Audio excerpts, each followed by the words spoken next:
इस वक्त तक के जो ताजा अपडेट है हम लगातार आपको देते जा रहे हैं। अर्जुन मुंडा करीब 33,000 वोट से पीछे चल रहे हैं, वहीं बीडी राम 65,260 वोट से आगे चल रहे हैं। विद्युत वरण महतो 1 लाख वोट से आगे चल रहे हैं। सीता सोरेन लीड पर हैं। गोड्डा में टक्कर चल रही है 240 वोट से। लास्ट गिनती तक प्रदीप यादव आगे चल रहे थे। रुक करते अपने अतिथियों का और स्वागत करते अपने अतिथियों का। हमारे साथ जेएमएम से महुआ माझी जी है। महुआ जी स्वागत है आपका। और भाजपा से समरीलाल साहब है। समरीलाल जी स्वागत है आपका। कांके विधायक समरीलाल, राज्यसभा सांसद महुआ माझी। महुआ जी पहला सवाल आपसे, सरकार आपकी, झारखंड भी आपका, आज जनादेश की बारी है। जनादेश 7 सीट पर जो आंकड़े दर्शा रहे हैं, 7 सीट पर भाजपा आगे चल रही है, 4 सीट पर कांग्रेस आगे चल रही है, 3 सीट पर जेएमएम आगे चल रही है। टक्कर कांटे की 7 और 7 का मुकाबला है। देखिए, हमारी पार्टी क्षेत्रीय पार्टी है और हम लोग विधानसभा पे ज़्यादा सीट रखते हैं, इसीलिए कांग्रेस को ज़्यादा सीट देते हैं। लेकिन इस बार गठबंधन की स्थिति बहुत अच्छी है, जनता का रुझान दिखता है, अंडर करंट है। और हमारे यहाँ जोबा मांझी जी को आप देख रहे होंगे कि कोल्हान क्षेत्र में, पश्चिमी सिंहभूम में वो कितने मतों से आगे हैं, लगभग 40,000 मतों से वो आगे हैं, क्योंकि उस इलाके में 5 विधायक हमारे हैं। भाजपा ने हमारे कैंडिडेट को, कांग्रेस के कैंडिडेट को अपने पाले में करके उन्होंने सोचा होगा कि इससे फायदा होगा, लेकिन जनता समझ चुकी है कि ये हवाई पार्टी है, जुमलेबाज पार्टी है।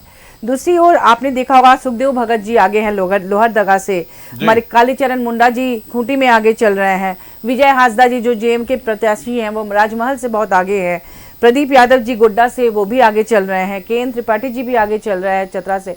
तो इस तरह से हर जगह रुझान देखने को मिल रहा है और हम पूरी तरह से आश्वस्त हैं कि आने वाले जो बूथ है, हर जगह कोई क्षेत्र ऐसा होता है, शहरी क्षेत्र जो भाजपा के लोग वहाँ ज़्यादा होते हैं, लेकिन जो ग्रामीण इलाके हैं और ज़्यादातर जो दुर्गम इलाके हैं जहाँ पर माननीय हेमंत जी ने बहुत अच्छा काम किया है, गठबंधन सरकार ने अच्छा काम किया है, वहाँ तो निश्चित रूप से लोग चाहते हैं कि गठबंधन जीते। और हमारी पार्टी में जिस तरह से कल्पना सोरेन जी भी आगे आई और आकर हेमंत जी की कमी को बहुत हद तक पूरा करने की कोशिश की, उन्हें लोगों ने बहुत ज़्यादा पसंद भी किया। तो कुल मिला के इंडिया गठबंधन बहुत आगे रहेगा। अभी भी हमें पूरी उम्मीद है कि 8 से 10 सीटों पर इंडिया गठबंधन। गोड्डा में सुधार कर दूं, गोड्डा में 5,734 वोट से निशिकांत दुबे आगे निकल गए हैं। अगर वही बात करें चतरा से केएन त्रिपाठी साहब, अच्छा चलिए, तमाम तरीके की सूचनाएं भी बीच बीच में आती रहती हैं। समरीलाल साहब हमारे साथ जुड़े हुए हैं। समरीलाल साहब, कई तरह के प्रयोग किए आप लोगों ने।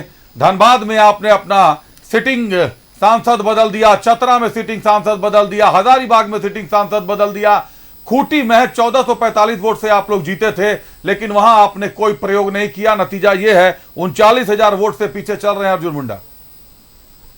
देखिए, ये कोई प्रयोग की बात नहीं है, यह जनता का और पार्टी का ये विश्लेषण रहा है। और आप देखें कि जहाँ जहाँ तब्दीली किया गया वहाँ वहाँ हमारा कैंडिडेट सबसे आगे और बहुत अच्छे बहुमत से आगे चल रहे हैं आगे। और जहाँ तक अभी रुझान, लोहरदगा भी तब्दीली की थी सर, कहाँ आगे चल रहे हैं? लोहरदगा पीछे चल रहे हैं आप। देखिए, फिर आ ही गया, अभी तीसरे राउंड की बात है, तीसरे राउंड की बात है, 19-20 राउंड होगा। और निश्चित तौर पर आपको हम बता दें कि जो हमारा आंकड़ा था कि 14 का 13 बीजेपी और 1 आजसू, इस पर हम लोग निश्चित तौर पर 3 बजे के बाद 4 बजे होते होते हम लोग सभी सीटों पर आगे होंगे। 14 के 14 सीटों पर आगे होंगे निश्चित तौर पर। चुनावी घंटी बज गई है, एक बड़ी खबर आ गई है। इस बीच बता दूं, गिरिडीह से आजसू प्रत्याशी सीपी चौधरी 27,846 86 वोट से आगे। 27,886 वोट। कांग्रेस प्रत्याशी कालीचरण मुंडा खूंटी से आगे। बीजेपी प्रत्याशी अर्जुन मुंडा 39,600 वोट से आगे निकले, पीछे निकले, पीछे हैं। गोड्डा से बीजेपी प्रत्याशी निशिकांत दुबे 5,734 वोट से आगे हैं। आजसू प्रत्याशी सीपी चौधरी 27,886 वोट से आगे है। अर्जुन मुंडा को काफी पीछे छोड़ दिया है कालीचरण मुंडा ने। कालीचरण मुंडा करीब 39,600 वोट से लीड कर रहे हैं कालीचरण मुंडा। अर्जुन मुंडा पीछे छूट गए हैं। गोड्डा से निशिकांत दुबे ने फिर बढ़त बना ली है। 5,734 वोट से निशिकांत दुबे आगे चल रहे हैं। गांडेय विधानसभा उपचुनाव, जेएमएम प्रत्याशी कल्पना सोरेन एक बार फिर 2568 वोट से पीछे हो गई हैं। 5000 वोट से लीड हासिल की थी, 2568 वोट से फिर पीछे हट गई हैं, पीछे हुई हैं। कालीचरण मुंडा एक बड़ा फैक्टर के रूप में सामने आए हैं। समरीलाल जी, नहीं, ये कोई फैक्टर नहीं है। और निश्चित तौर पर हम बता दें कि हमारे प्रत्याशी का किया हुआ काम, लेकिन रुझान जो सामने आ रहे हैं, जो लीड देखने को मिल रही है, चाहे जमशेदपुर की बात करें, जश्न की तैयारी भाजपा ने कर लिया, 1 लाख वोट से आगे निकल गए हैं विद्युत वरण में। तो जमशेदपुर में तो रुझान, जैसे पलामू की बात कर लें, जो वीडी राम का रुझान आया, राजमहल तो जेएमएम प्रत्याशी विजय हंसदा 19,727 वोट से आगे हैं। 19,727 वोट से गिरिडीह से आसू प्रत्याशी सीपी चौधरी 27,886 वोट से आगे हैं।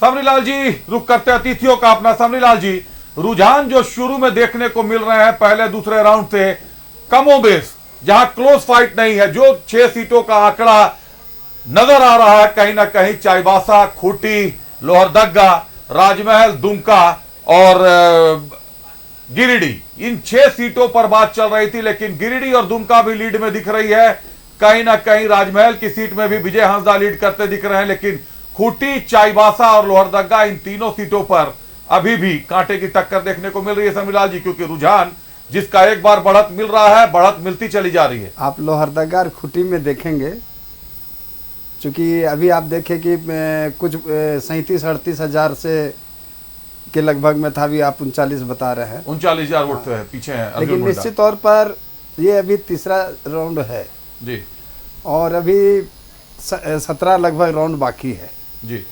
और देखिए आगे होता है क्या।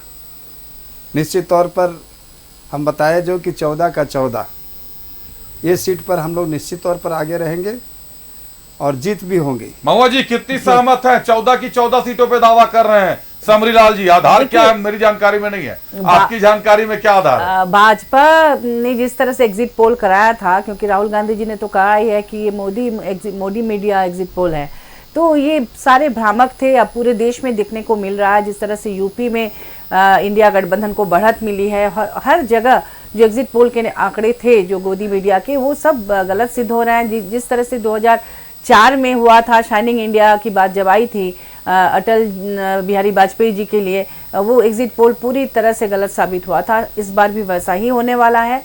इंडिया गठबंधन को बढ़त मिलने वाली है, न सिर्फ झारखंड में बल्कि पूरे देश में, और हमारा गठबंधन इस बार केंद्र में सरकार बनाएगी। इसके लिए हम पूरी तरह से आश्वस्त हैं, क्योंकि आप देख रहे हैं कि हमारा चाईबासा में या पश्चिमी सिंहभूम में जुमा मांझी जी कितने अधिक मतों से बढ़त बना ली है। सुखदेव भगत जी कितने अधिक मतों से उन्होंने लोहरदगा में बढ़त बनाई है। राजमहल में हमारे विजय हंसदा जी ने बढ़त बनाई है। उसी तरह से हर जगह जो कालीचरण मुंडा जी जिस तरह से कांग्रेस के हैं, उन्होंने बढ़त बनाई है। तो आने वाले समय में जब और बाकी बूथ खुलेंगे, खासतौर पर जो दुर्गम इलाके हैं, ग्रामीण इलाके हैं, तो वहाँ पर जो एक जन सैलाब आपने देखा होगा, यहाँ जो महारैली हुई थी उर्गुला न्याय यात्रा की, स्वतःस्फूर्त तरीके से जो जन सैलाब उमड़ा था, वो कोई स्पॉन्सर्ड भीड़ नहीं थी।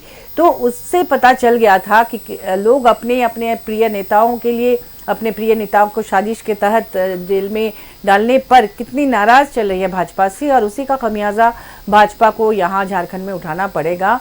और पूरे देश में भी आपने देखा होगा, दिल्ली हो चाहे महाराष्ट्र हो, हर जगह तोड़फोड़ ईडी सीबीआई को लगाकर, और सिर्फ विपक्ष के नेताओं को जो कि भाजपा में नहीं है उनके खिलाफ भ्रष्टाचार के केसेस खोलना, और जो उनकी पार्टी में चला जाए उन केसेस को या तो बंद कर देना या टाल देना, ये सब लोग देख रहे हैं। विकास के नाम पर क्या हो रहा है, प्राइवेटाइजेशन हो रहा है लगातार। जिस तरह से फौज में नौकरी 4 साल की कर दी गई, फिर वो बेरोजगार हो जाएंगे। जिस तरह से महिला सुरक्षा नाम पर है। ईडी सीबीआई पे हमेशा आरोप लगता रहा है। 60 वर्षों तक इतिहास में कांग्रेस रही, 68 वर्षों का इतिहास है ईडी का। 1956 में ईडी का गठन हुआ था। 60 वर्षों में कितने कांग्रेस के नेताओं पर या कांग्रेस के संगठन, कांग्रेस के समर्थन वाले दलों के यहाँ छापामारी हुई है महुआ जी? देखिए, हमेशा आरोप लगता है कि मैं बस इतना कहना चाहूंगी कि बायस्ड होकर केंद्रीय जांच एजेंसियां पहले इस तरह से काम नहीं करती थी। अभी देखने को मिल रहा है, भ्रष्टाचार के आरोप लगाए जा रहे हैं जिन पर अभी अजित पवार जी पर भ्रष्टाचार का आरोप लगा, भाजपा के सबसे बड़े नेता ने आरोप लगाया और 4 दिन के बाद उन्हें अपनी पार्टी में शामिल करके मंत्री पद दे दिया गया। जिन पर आरोप लग रहे हैं उन्हें वो टिकट दे रहे हैं। परिवारवाद का आरोप दूसरे पार्टियों पर लगाया जा रहा है और हर जगह परिवारवाद दिख रहा है। दिल्ली में बांसुरी स्वराज जी परिवारवाद की शिकार हैं, उसी तरह से पीयूष गोयल जी भी परिवारवाद का, राजनाथ सिंह, तमाम बड़े नेता जो भाजपा के हैं वो अपने बेटों को, अपने परिवार के लोगों को टिकट दे रहे हैं, लेकिन वहां परिवारवाद नहीं दिखता। भ्रष्टाचार आपने देखा होगा कि इलेक्टोरल बॉन्ड अभी जो है ये डिबेट जो हो रहा था, ये आरोप अभी जो डिबेट हो रहा था वो इलेक्शन और मतदान पर हो रहा था। आप जरा ईडी पर भी बता ही दें। जब ये भटक गए और बार बार ईडी, तो इनसे ये एक भी ऐसा उदाहरण दे दे कि ईडी के जहां ये नोटों का पहाड़ निकला, क्या वो ईडी को बुलाया गया था स्पेशल करके क्या? और उसके बाद बताता हूँ, आप तो उस समय नहीं रही होंगे। आप एक मिनट महुआ जी, उनको बात पूरी अभी 74, आप तो हम 74 आंदोलन में रहे हुए हैं, उस समय हम स्कूले में पढ़ते 10वीं में, उस समय इनको नहीं जानकारी रही होगी 74 का वो इमरजेंसी जो 75 में लगा था, वो आप देखे होंगे। कोई ऐसा नेता नहीं है जिसको जेल में नहीं, मीसा में कई नजरबंद कर दिया गया, आपके अखबार और मीडिया को तो बिल्कुल ही क्लोज कर दिया गया। उस समय एक पेपर कांग्रेस के नेता लोग भी जेल गए थे। मेरा ये कहना है आप बदले कि आप एक भी उदाहरण ऐसा बता दीजिए। नहीं, बात यह है कि आप जहां जहां आपके नेता को भी वो सारा खुलासा हुआ है सामने। आप देखे हैं आपके मंत्रिमंडल के मंत्री के यहाँ पैसा पकड़ाया है, वो ईडी क्या किसी को बोल, ईडी किसी भेजा था क्या? उससे अगर आप पीछे हटना चाहती है तो बोलिए, सारा सामने के सामने है। अब जिंदा मक्खी आप निगल रही है, ये कैसे हो सकता है? देखिए, सबसे पहली बात कि जिस मंत्री के पीएस के यहाँ छापेमारी हुई है वो इससे पहले 2 भाजपा के मंत्रियों के पीएस रहे, अभी जांच हुई नहीं है कि वो पैसे कहाँ से आए, किनके हैं। दूसरी बात, जो आरोप लगा पूजा सिंघल जी पर, जिसके लिए भाजपा जेएमएम और गठबंधन की सरकार को बदनाम किया गया, उनकी गिरफ्तारी ही हुई थी मनरेगा घोटाले को लेकर। 2005 का वो मामला था जिस समय भाजपा की सरकार थी। पल्स हॉस्पिटल को लेकर जो बात हुई, वो तो ये सरकार बनने के पहले का वो हॉस्पिटल है। कोविड में तो वहाँ सबसे ज़्यादा ट्रीटमेंट हुआ, तो कोविड जब आया उसी समय हमारी सरकार आई थी, तो इतना 100 करोड़ कहते हैं कि उसमें लगाया गया, जो भाजपा का आरोप था। तो वो पैसे तो भाजपा के कार्यकाल के थे, क्योंकि पूजा जी तो भाजपा के कार्यकाल में बहुत अच्छे पदों पर थी। तो इसकी जांच क्यों नहीं होती? क्यों जेएमएम का और इंडिया गठबंधन का नाम बार बार आता है? इसमें वो भाजपा के कार्यकाल वाले मामले में तो आपके मंत्रालय में किसी के यहाँ छापा नहीं पड़ा है, ना ही जेएमएम में किसी को उस मामले में आरोपी बनाया गया है कि पूजा सिंघल का तो मामला मनरेगा घोटाले से जुड़ा मामला है, वो तो मामला काफी पहले का मामला है। भाजपा के नेता आरोप लगाते हैं जेएमएम पर, लेकिन उनको ये भी देखना चाहिए ना जिन्हें अभी जो भाजपा, लेकिन नोटों के जो पहाड़ मिल रहे हैं महुआ जी, 37 करोड़ रुपए एक नौकर गलत है, ये गलत है, नौकर गलत है। लेकिन जो है, मैंने कहा ना, अच्छा काम किया महुआ जी, जेएमएम को बोलना चाहिए कि हाँ ईडी अच्छा काम किया। लेकिन सबरी लाल जी, ये भी तो सवाल महुआ जी का सही है कि भाजपा के सांसद विधायक के यहाँ कभी क्यों नहीं नजर इनायत करती? अरे तो आपके मीडिया के माध्यम से भी ये तो होना चाहिए कि फलाना के पास कोई आरोप लगा हो। कोई आरोप लगा क्या किसी भी? महुआ जी, अगर ऐसी जानकारियां आपके पास हैं, आप लोगों के पास नहीं कहते हैं, लेकिन आम जनता या मीडिया की तरफ से कोई आरोप किसी पर लगा तो बताइए। नहीं महुआ जी, एक सवाल मेरा है, पर आरोप था उन्हें तो गवर्नर बना किस पर आरोप था? ऐसा नहीं। चलिए, ये बड़ी बात कह दी महुआ जी ने कि जिन पर आरोप लगा था उनको तो आपने गवर्नर बना के बिठा दिया। नाम का खुलासा महुआ जी ही करेंगी। लेकिन महुआ जी, मेरा एक सवाल है, अगर भाजपा के किसी नेता या भाजपा समर्थित दूसरे दल के नेताओं पर की अगर जानकारी है तो कोर्ट की शरण में क्यों नहीं जाता INDIA कि इनकी ईडी जांच कराई जाए? कोर्ट के पास आप ईडी को, ईडी के पावर सीज करने के लिए जाते हैं कि कोर्ट के का हस्तक्षेप अगर आप चाहते हैं तो आपने देखा होगा कि किस तरह से इलेक्टोरल बॉन्ड के मामले में माननीय सुप्रीम कोर्ट ने जब कहा तब बहुत मुश्किल से इलेक्टोरल बॉन्ड को सार्वजनिक करना पड़ा, और उसमें पता चला कि किस तरह से बड़े इंडस्ट्रियलिस्ट के यहाँ छापा मारकर, उन्हें जेल भेजकर, उन्हें डरा कर धमका कर किस तरह से चंदे लिए गए। तो इससे बड़ा और कोर्ट क्या करेगा? तो रॉबर्ट वाड्रा साहब ने भी पैसे दिए इलेक्टोरल बॉन्ड से। देखिए, हर पार्टी को दामाद है गांधी जी को, उनको तो जेल चला जाना चाहिए था। देखिए, डरा धमका के जेल भेजकर चंदा लेना और ऐसे ही चंदा लेना, ये दोनों में बहुत फर्क है। चलिए, मैं कहना चाहता हूं, तो इसका मतलब ये माने कि समरीलाल जी, रॉबर्ट वाड्रा से भी आप लोग चंदा लेते हैं, मतलब रॉबर्ट वाड्रा बीजेपी को समर्थन करते हैं या राहुल गांधी परिवार को समर्थन करते हैं? क्लियर कर दीजिए दर्शकों के सामने, जनता के सामने। देखिए, ये बताएंगे उस मामले में ज्यादा, क्या है कि लोग उनसे मिली जुली है वाड्रा साहब से, और राहुल जी बोलते वही खड़े हो जाते हैं। अभी बोल रही थी कि मैं क्षेत्रीय पार्टी की हूँ और क्षेत्रीय पार्टी की बात मैं करती हूँ, लेकिन अभी तुरंत राहुल गांधी के पास चले गए, क्योंकि खेवनहार तो वही है इन लोग का। देखिए, जिसका खुद ही नैया डूब रही है, आप उसे उनके खेवनहार है लोग। पैसा देके, अपना चंदा देके वो बिजनेस कर रहा है, क्या करेंगे वो लोग?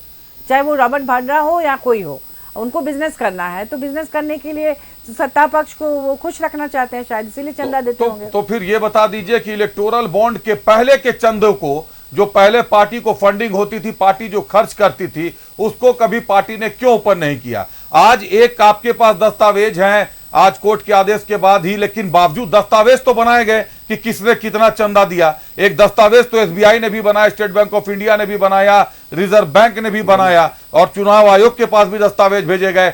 आखिर उसके पहले के चंदा किसने किसको कितना चंदा दिया? क्या आप मानती हैं कि ये डराने धमकाने का सिलसिला इलेक्टोरल बॉन्ड से शुरू हुआ? उसके पहले चंदे के लिए धमकाया नहीं जाता था? इसके पहले भी भाजपा का कार्यकाल रहा है, तो भाजपा ने भी तो सार्वजनिक नहीं किया था।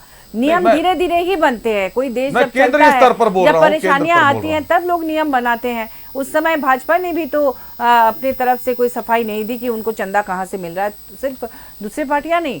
तो जब जो नियम बनता है, उसके बाद 60 साल तक कांग्रेस रही, कांग्रेस को भी तो ये कहीं ना कहीं, अगर आप सत्ता में इतने लंबे समय तक रहे, तो आपके दिमाग में भी ये होना चाहिए कि इस तरीके का जो चंदा आ रहा है पार्टी को, जनता को भी पता होना चाहिए कि कौन सा इंडस्ट्रियलिस्ट कितना पैसा देता है राजनीतिक दलों को। तो जनता को पता होना चाहिए था, वो पहले से जब 10 साल के कार्यकाल में तो बताया नहीं गया ना, तब जाके 60 साल में भी नहीं बताया गया मैडम। कोर्ट को इसमें हस्तक्षेप करना पड़ा। और एक मिनट महुआ जी, चुनावी घंटी बज गई है, बड़ी खबर है इस वक्त की।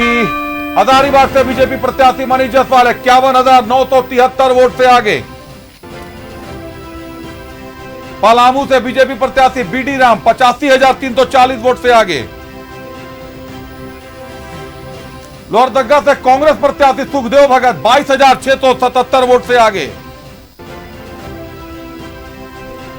मनीष जायसवाल 51,973 वोट से आगे चल रहे हैं। पलामू से बीडी राम 85,340 वोट से आगे चल रहे हैं, और सुखदेव भगत 22,677 वोट से आगे चल रहे हैं। लोहरदगा से सुखदेव भगत पर पहले से कयास लगाए जा रहे थे, कांटे की टक्कर बताई जा रही थी कि लोहरदगा सीट पर कांटे की टक्कर होगी। जहां तक मेरी जानकारी है, यह तीसरे राउंड की गिनती होगी।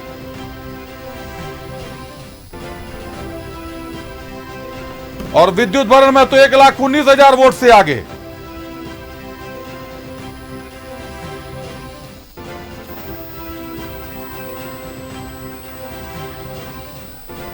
और निशिकांत दुबे 5,825 वोट से आगे चल रहे हैं।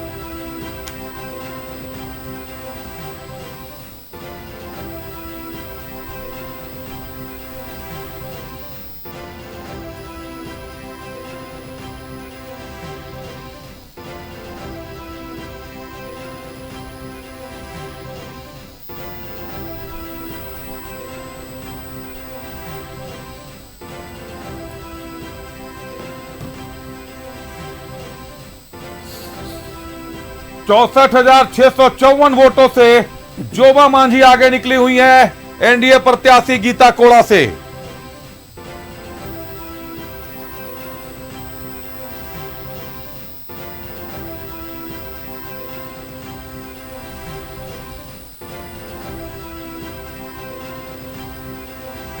चौथे चरण की गिनती समाप्त हो गई है। सिबुम संसदीय सीट पर जोबा मांझी 64,654 वोटों से अपने निकटतम प्रतिद्वंदी गीता कोड़ा से आगे चल रही हैं। 64,000 वोटों का अंतर काफी बढ़ गया है।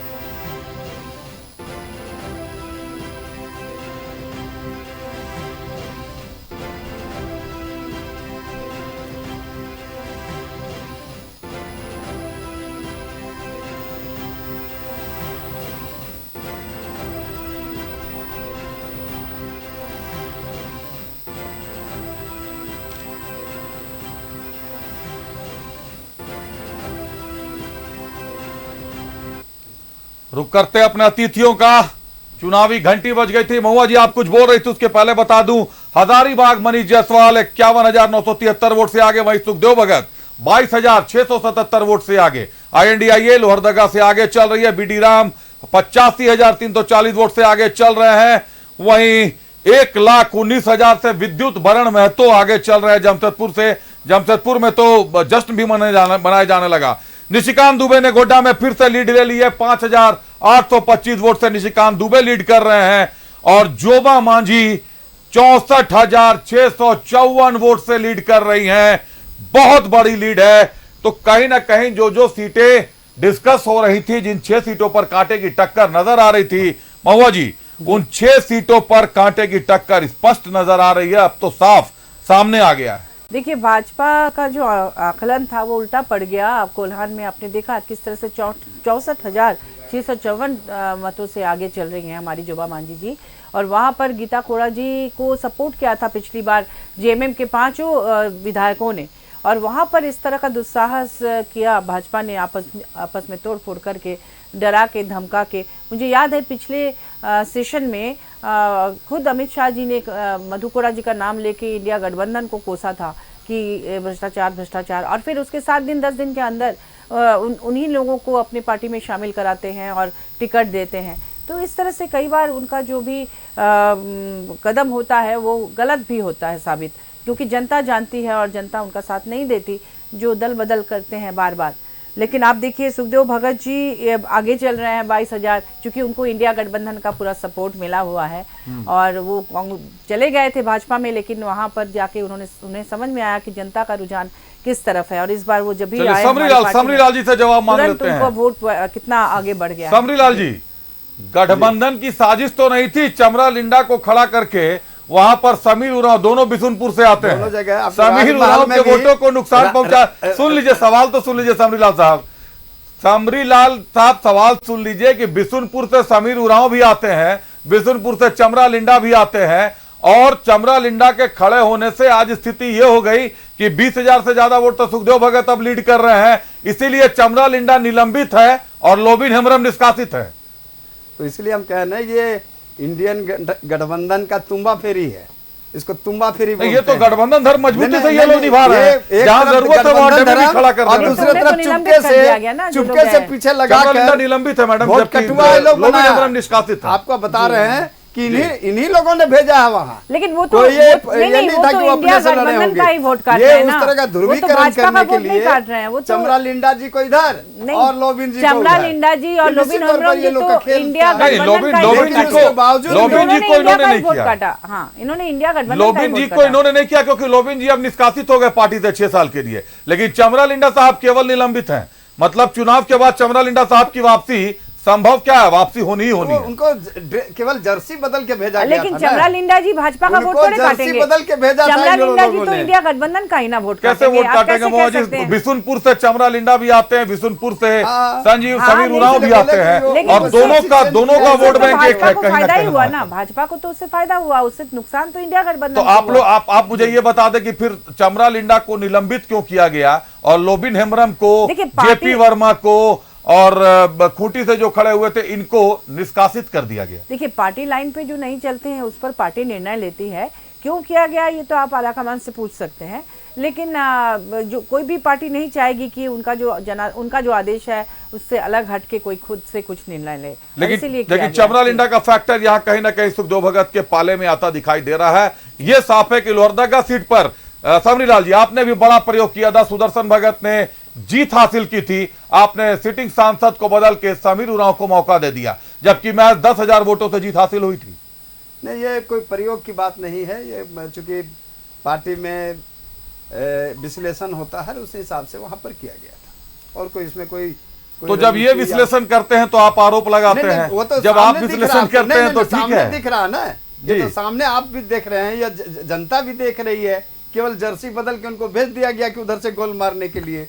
तो ये वहां किया गया प्रयोग वहां राजमहल में भी हुआ है। और आपने जो प्रयोग किया कोल्हान में, आपने चाईबासा में जो प्रयोग किया, तो हमारी सीट थी भी नहीं। तो कोल्हान तो हमारी मतलब आपने हाशिए पर रख दिया गीता कोड़ा को? नहीं, ऐसा नहीं। कोल्हान हमारी सीट नहीं थी, लेकिन ये प्रयास था और निश्चित तौर पर जब ये अंतिम जो गिनती होगी उस समय जानकारी सभी को आप 64,000 वोटों के करीब से देख रहा हूं मैं, 64,000 वोटों की लीड हो गई है चौथे राउंड के बाद। वहां पोलिंग भी तो देखिए कितना हुआ है जी, पोलिंग के हिसाब से 64,000 कोई ये नहीं है, ये जैसे ही आता जाएगा आपका 14 या 15 राउंड होते जाएगा, आप देखेंगे क्या होगा वहाँ हमारे 5 विधायक हैं और पांचों ने बहुत अच्छा काम किया है। हमारे माननीय तब तो फिर रांची को कैसे देखेंगी आप? रांची की सीट को कैसे देखेंगी महुआ जी? देखिए रांची तो लगातार वो भाजपा का सीट रहा है, रामदयाल चौधरी जी जीतते रहे हैं और संजय सेठ जी भी सिटिंग MP रहे हैं और इसीलिए, और ये भाजपा का गढ़ है, सभी जानते हैं, सबसे सुरक्षित गढ़ रहा है रांची विधानसभा के लिए भी और लोकसभा के लिए भी। तो वहाँ पर चूंकि वो 5 साल धरातल पर काम भी किए हैं, मतलब जनता से मिलना जुलना उनका होता रहा है और हमारी जो प्रत्याशी है वो नहीं है, अचानक से उनको टिकट मिला है, उनको जनता के बीच जाने का वक्त बहुत कम मिला और इसलिए ये थोड़ा सा फासला है। मैं विधायकों की बात कर रहा हूँ। रांची सीट पर भी अगर आप देखें तो कांके से, सिल्ली से, हटिया से, रांची से, सारे जगह से जो है बीजेपी के विधायक हैं। अगर उसका लाभ मिल रहा है ना कांग्रेस के रांची लोकसभा के जो प्रत्याशी हैं बीजेपी के, उनको इसका लाभ मिल रहा है कि उनके विधायक हैं, ये कांके से भी है, रांची से भी है और कई जगहों से, तो उसका लाभ वो उठा रहे हैं। लेकिन हमारे विधायक कोल्हान में ज्यादा है तो हमें उसका लाभ मिल रहा है। और जोबा मांझी जी खुद एक बहुत जुझारू नेत्री रही हैं, वो कई बार की विधायक और मंत्री भी रही हैं और उनके पति देवेंद्र मांझी जी बहुत बड़े आंदोलनकारी थे, तो वहाँ उनका अलग ही प्रवचन लेंगी। लेकिन मुझे नहीं लगता कि उस सीट को वो निकाल पाएंगी। बल्कि जब जोबा मांझी जब इतनी कद्दावर नेता, इतनी कद्दावर विधायक थी, मंत्री भी रही हैं, तो फिर आला कमान का ऐसा निर्णय कि चंपई सोरेन सरकार, जब हेमंत सोरेन सरकार पार्ट 2 जिनको बोलते हैं, पार्ट 1 में जोबा मांझी मंत्री थी, पार्ट 2 में जोबा मांझी को मंत्री पद से हटा दिया गया और अब उनको सीधे केंद्र की राजनीति में भेज दिया गया। देखिए वहाँ दीपक बिरुआ जी भी बहुत सीनियर लीडर हैं हमारे, तो सबकी महत्वाकांक्षा होती है, शायद इसीलिए एक बार उनको भी मौका मिला, क्योंकि जोबा जी को भी बार बार मिल रहा था, और या फिर आलाकमान के मन में होगा कि उनको लोकसभा लड़ाएंगे इसलिए दे दिया गया होगा। ये कुछ भी हो सकता है, इस पर मैं कुछ नहीं बोल सकती क्योंकि पार्टी के आलाकमान का ये निर्णय है। चलिए समरीलाल साहब, कोल्हान आप कह रहे हैं आपकी सीट नहीं है, राजमहल भी आपकी सीट नहीं है, राजमहल से आपने ताला मरांडी साहब को उतारा, कोल्हान में आपने कोई प्रयोग नहीं किया, सीधे गीता कोड़ा आई और आपने पैराशूट लैंडिंग उनको दे दी। गीता कोड़ा को आपने टिकट देकर कोल्हान उतार दिया। कोई हमारे नीति और सिद्धांत पर, हमारे प्रधानमंत्री नरेंद्र मोदी के काम पर अगर कोई आता है तो उसका सम्मान, और महिला थी तो इसका कारण यही था कि कोल्हान आपकी सीट नहीं थी, इसलिए आपको कोई मोह नहीं था, आपने जो प्रत्याशी आया देखिए मोह को आप सक्षम देखिए परसेंटेज रहा, आप देखे होंगे लक्ष्मण गिलुआ भी वहां से रहे हैं, बिल्कुल रहे हैं, तो लक्ष्मण गिलुआ क्यों नहीं है कि नहीं रहा है वहाँ, लेकिन चूंकि महिला थी और वो खुद आकर चलकर हम ये बीजेपी का ये जो समर्थन पाना चाह रही थी तो उनको लाया गया था। तो आप देखेंगे वैसे सीता सोरेन भी आई थी, हम लोग ने उनको भी सम्मान दिया कि किसी महिला को गया था, और इस तरह से जब वो खुद आई थी और चल और हमने उनका सम्मान दिया, उनको ही नहीं बल्कि श्रद्धांजलि के रूप में जो हमारे रॉबिन हुड हुआ करते थे दुर्गा सोरेन जी, जिनके आंदोलन को हम लोगों ने बहुत नजदीकी से देखा है, तो उनको श्रद्धांजलि के रूप में कि नहीं, उनके विचार नहीं मरना चाहिए, क्योंकि उनके पार्टी के लोग जो जूनियर लोग थे वो आगे बढ़ गए, उनके पार्टी की विचारधारा को लोग मारने लगे थे, इसलिए बीजेपी भी चाहा कि नहीं, उनकी विचारधारा जो संघर्षशील की रही है वो जागती रहे, उसका अलग जगता रहे, उसकी मसाल जो जलाया था वो जलती रहे, और सीता सोरेन निश्चित तौर पर पार्लियामेंट में आगे बढ़कर झारखंड की सेवा करती रहे, इसके लिए उनको यहाँ पर लाया गया आई थी, वो तो उनको समर्थन मिला हम लोग का। चलिए 4 राउंड की गिनती के बाद संजय सेठ को 1,70,089 वोट आए हैं, जबकि यशस्विनी सहाय भी 1,05,880 वोट दिखाई दे रहा है। करीब करीब 65,000 वोटों का अंतर साफ नजर आ रहा है रांची सीट पर भी। समरीलाल जी, काम किया आप लोगों ने कांके में जमकर? बिल्कुल, कांके तो फिर ईचागढ़ सिल्ली आपसे कैसे छूट गया? सिल्ली ईचागढ़ का खुलेगा तो सुन रहा हूं काफी समस्याएं आ सकती हैं। क्या जयराम महतो का फैक्टर यहां भी नजर आएगा रांची संसदीय सीट पर? देखिए हमारा जो यहाँ संसदीय क्षेत्र में जो 6 विधानसभा है, निश्चित तौर पर हमेशा हम लोग इसमें बढ़त लिए हैं और इस बार भी हम लोग बढ़त लेंगे हर विधानसभा में। ईचागढ़ में तो उनकी विधायक हैं सविता महतो, फिर भी हमारा बढ़त विधायक है, वहाँ हमारा बढ़त है, क्योंकि 2 बार हम लोग बीजेपी के भी वहाँ विधायक रहे हैं, हमारे भी काफ़ी वहाँ परसेंटेज आप देखेंगे तो हमारा वोट काफी अच्छा है। चलिए, खूंटी की बात करें अगर महुआ जी, खूंटी में अर्जुन मुंडा पीछे चल रहे हैं, तमाड़ है, खरसावा है, ये दो ऐसे जगह हैं जहां पर काफी ज्यादा खिलाफत रही उनके खिलाफ। चुनावी घंटी बज गई है। एक बार फिर से बड़ी खबर, दुमका से बीजेपी प्रत्याशी सीता सोरेन 7,283 वोट से आगे।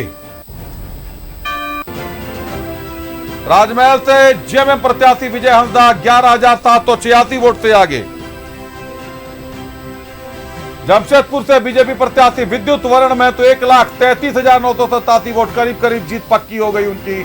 दुमका से बीजेपी प्रत्याशी सीता सोरेन 7,283 वोट से आगे चल रही हैं। वहीं विजय हंसदा 11,786 वोट से आगे चल रहे हैं। और ये धनबाद से बीजेपी प्रत्याशी ढुल्लू में तो भी 48,395 वोट से आगे।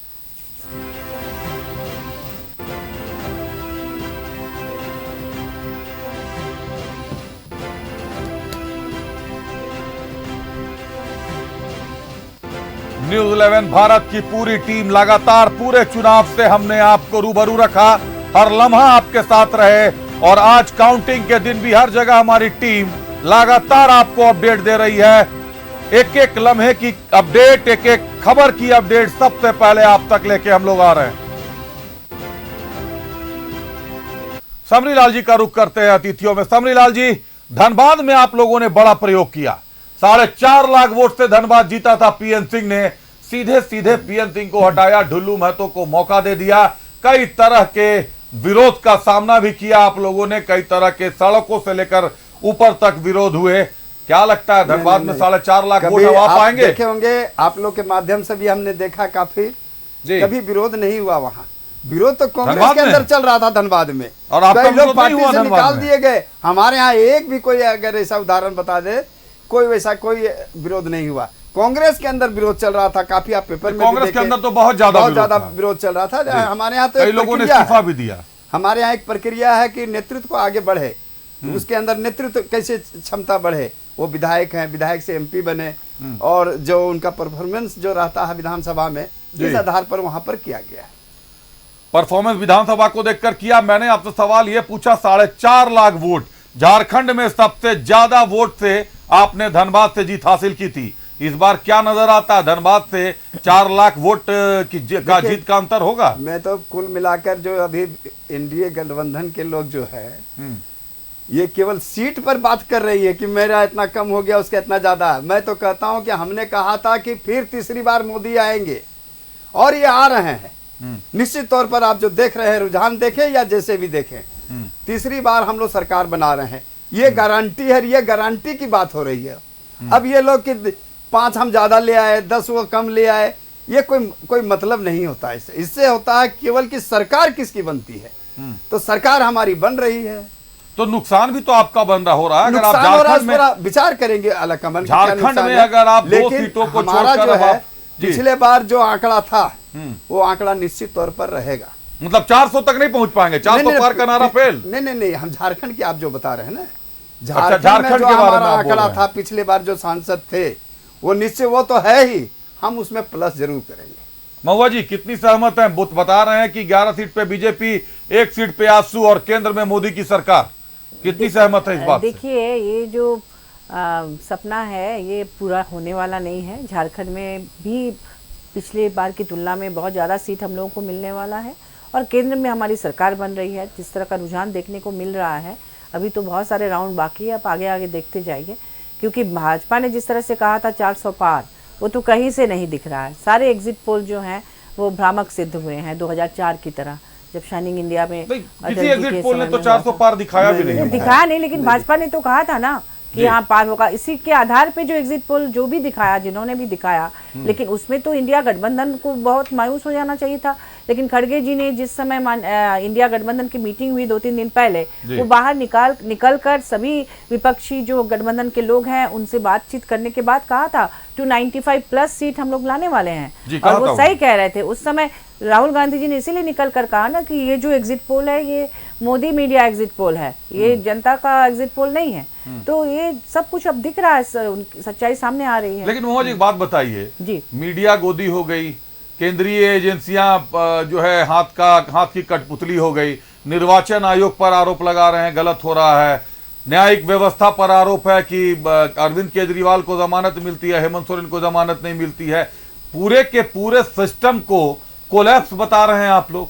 क्या अब सब कुछ खत्म हो गया है, सिर्फ सब कुछ भाजपा के हाथ से कंट्रोल हो रहा है? और क्या यह संभव है लोकतांत्रिक देश में? देखिए, कंट्रोल करने की पूरी कोशिश तो लगातार जारी थी, जारी है, ये तो सभी लोग देख रहे हैं। लेकिन देखिए, पूरी तरह से चीज़ों को तो मोड़ पाना मुश्किल है, क्योंकि जनता के बीच में या जो अधिकारी हैं उनके बीच भी तो ऐसे लोग हैं जो भाजपा से त्रस्त आ चुके हैं, भाजपा सरकार से। शायद उन्हीं के सहयोग से कुछ चीज़ें अभी भी सही ढंग से चल रही हैं, ऐसा ये बताइए मुझे कि जयराम रमेश कांग्रेस के कद्दावर नेता हैं। जयराम रमेश ने 150 डीसी और आरओ का बोल दिया, घोषणा कर दी कि 150 डीसी और आरओ को केंद्र सरकार से फोन किया गया, केंद्रीय गृह मंत्री पे आरोप लगा दिया। कल मुख्य निर्वाचन आयुक्त को वोटिंग के काउंटिंग के एक दिन पहले प्रेस कॉन्फ्रेंस करके बताना पड़ा कि नहीं साहब, भ्रष्टाचार अफवाह फैलाकर भ्रम की स्थिति पैदा ना करें, शक की स्थिति पैदा ना करें, हम लोग अपना काम कर रहे हैं।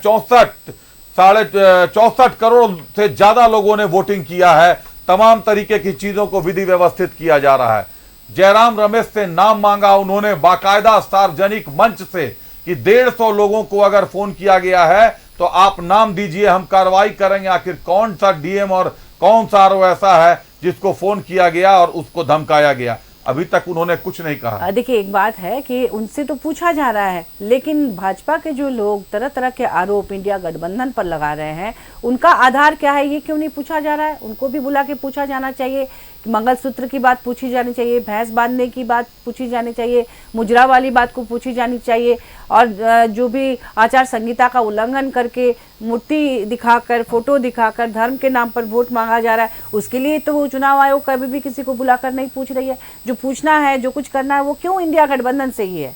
दोनों तरफ से पूछताछ होनी चाहिए ना, तो उस पर क्यों खामोश है चुनाव आयोग? ये भी तो एक सवाल जनता उठा रही है। सबरीलाल जी, चुनाव आयोग भी आरोपों में है, मीडिया तो पहले से गोदी में कही जा रही है। अब जब अगर मान लीजिए खड़गे साहब के कहे अनुसार 295 सीटों पर कांग्रेस आ जाती है, तो आप लोग मीडिया को कौन सा नया नाम देने वाले हैं? गांधी मीडिया नाम देंगे, आंधी मीडिया नाम देंगे, अंधी मीडिया नाम देंगे, कौन सा नाम दे देंगे मीडिया को? भाई ये भी बता दीजिए हम लोगों को। ये लोग को अपने आप पर भरोसा नहीं, और जिस इंसान को जब अपने पर भरोसा नहीं होता है तो किसी पर भरोसा उसको नहीं होता है। ये आप मान कर चलिए। बड़े बुजुर्ग भी कहे हैं और हमारे संत महात्मा भी कहे हैं, शास्त्र में भी लिखा है कि जिनको अपने पर विश्वास नहीं वो किसी पर विश्वास नहीं कर सकता है। कल के दिन ये लोग जनता को गाली देंगे कि क्यों वोट दे दिए मोदी को। आपको बता रहा हूं मैं, इनडायरेक्ट रूप में ये जितने इंडिया गठबंधन के लोग हैं, ये चट्टा बट्टा लगा के जो बैठे हैं और ऐसे मिले हुए हैं जैसे तेल और पानी, नीचे पानी और ऊपर तेल तैर रहा है, ऐसा मिलन है लोग का। और हमारा जो मिलन है, सदियों से मिलन है, वैसे जैसे दूध और पानी मिला दीजिए, पता नहीं कौन दूध और कौन पानी। मैं इस पर कुछ ये हमारा गठबंधन है। ये लोग क्यों नहीं पूछते आलमगीर आलम से, क्यों नहीं पूछते हैं आपके हेमंत सोरेन से? उदाहरण तो सामने है, क्यों नहीं लोग पूछते हैं? क्या पूछना है? यही पूछना है कि ये जो आप धंधा किए, ये क्या ईडी वाला लाके, ईडी का और बीजेपी का चक्र था क्या? ये पहाड़ निकला इतना 19 करोड़ रुपया निकला। तो मेरा ये कहना है कि जिस पर इन लोग को कोर्ट पर विश्वास नहीं, जो कि बाबा साहब अम्बेडकर का बनाया हुआ यह है, जिसकी बदौलत महुआ मांझी भी सांसद बनी होगी, उस पर इनको जब विश्वास नहीं है, तो जब संसद पर इनको विश्वास नहीं है, तो इन लोगों को सबको संसद से निकल जाना चाहिए। क्यों चुनाव प्रक्रिया में शामिल होते हैं जब विश्वास ही नहीं है इन लोग को? जनता पर नहीं विश्वास है इन लोग को। कल होकर ये लोग जनता को भी गाली देंगे कि क्यों बीजेपी को दिया। ये लोग बार बार आप बहाना क्या कर रहे हैं? आपने तो 400 बोला था, आपने तो 400 बोला था। अरे हम सरकार बना लिए, ये इन लोग को नहीं पूछ रहा है। मतलब भाजपा मैंडेट में आ रही है। हाँ, निश्चित तौर पर भाजपा पूरी तरीके से आप कहना चाहूंगी, अभी आपने कहा कि पार्लियामेंट में संविधान पर विश्वास नहीं है, संसद पर विश्वास नहीं है। मैं इस पर एक सवाल करना चाहूंगी कि आप सभी जानते हैं कि संवैधानिक रूप से पार्लियामेंट की जो मुखिया हैं, जो हेड होती हैं, वो हमारी माननीय राष्ट्रपति होती हैं। तो जब राष्ट्रपति महोदया को नए पार्लियामेंट भवन के उद्घाटन समारोह में इनवाइट क्यों नहीं किया गया? उनका इस तरह से उनको आप बना तो देते हैं, लेकिन जब सामने आने की बात होती है तब आप उसे इग्नोर करते हैं। दूसरी बात, आपने कहा कि इंडिया गठबंधन में सब लोग मिले जुले हुए हैं एक दूसरे से, और आपके यहाँ दूध और पानी जैसा मिले हुए हैं। आप बताइए कि जिस समय बेंगलोर में हमारी मीटिंग हुई और इंडिया गठबंधन में 28 पार्टियां आकर मिली, उसके तुरंत सेम डे में फिर दिल्ली में एक मीटिंग बुलाई गई भाजपा की तरफ से, और उसमें भी 28 पार्टियों को लाके जोड़ दिया गया। पहले कहते थे कि एक अकेला सब पे भारी, और जैसे ही देखा कि कांग्रेस और तमाम पार्टी मिलकर अपनी इंडिया गठबंधन बना रही है, तो आप तुरंत आप खुद से ऐसे ऐसे पार्टियों को अपने बीच मिला लेते हैं। किसी किसी पार्टी के पास तो एक विधायक सांसद तक नहीं है, तो आप कहते हैं एक अकेला सब पे भारी, फिर आप भी इंडिया गठबंधन की तरह सबको अपने में मिला लेते हैं। तो आप या तो ये कहिए कि आप सब मिलकर इंडिया गठबंधन की तरह ही एक अलग गठबंधन है, या फिर आप कहिए कि एक अकेला सब पे भारी। तो दोनों में से कौन सा सही है, आप ही बताइए। ये सही है कि जिसकी नीति और नीयत ठीक रहती है वैसा गठबंधन के लोग हम लोग बनाते हैं और बने हैं। और जिसका नीति भी नहीं, नियम भी नहीं, लगाते हैं किसी पर नहीं, तो वो लोग जब इकट्ठा होते हैं तो उसको तेल और पानी वाला इसलिए संज्ञा दिया गया है, मिला लेते हैं, मिला के मंत्री भी बना देते हैं, टिकट भी दे देते हैं। ऐसे तमाम उदाहरण पड़े हुए हैं ना, कि उन लोगों को मिलाने के बाद आप तो वॉशिंग मशीन में आप धो के बाहर निकाल देते हैं। तो आरोप मत लगाइए, अभी समय है जनता के रुझान का, जनता जो भी मैंडेट देती है उसे नहीं, बिल्कुल जनादेश, बात जनादेश 2024 की है, क्योंकि जो काम आप लोगों ने करना था वो तो आप लोगों ने कर दिया है। अब जनता को समझना है कि क्या उसके नतीजे निकलकर सामने आते हैं।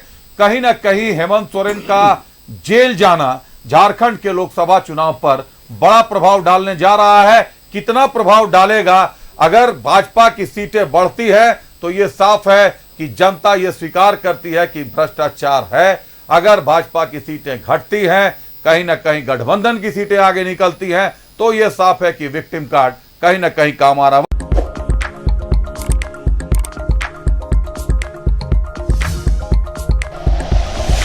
Like and share videos, subscribe करें हमारा चैनल और प्रेस करें बेल आइकॉन। न्यूज़ 11 भारत, सच है तो दिखेगा।